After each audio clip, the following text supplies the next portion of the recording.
माझं नाव BS स्वामी। मला 2 वर्षापासून गुडघेदुखीचा त्रास आहे।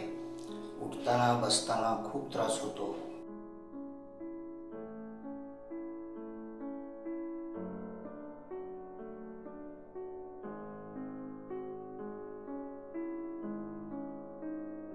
पायऱ्या चढता येत नाहीत, खाली बसता येत नाही, मांडी घालता येत नाही, वेगानं चालता येत नाही, दमानं चालावं लागतं।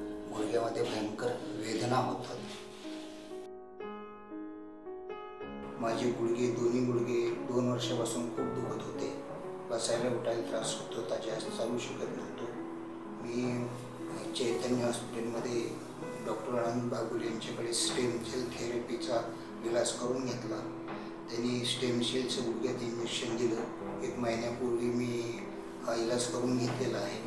आता मला पूर्वीपेक्षा बऱ्याचशा कमी पेन्स आहेत। उठताना बसताना त्रासही कमी होतो आणि पूर्वीपेक्षा थोडं जास्त मी चालू शकतो। आणखी 2 महिने ही इम्प्रूव्हमेंट होत राहील असं डॉक्टरांचं म्हणणं आहे आणि मला अशी खात्री वाटते की आणखी 2 महिन्यानंतर मी अगदी पूर्वीसारखा चालू ठेवू शकेन।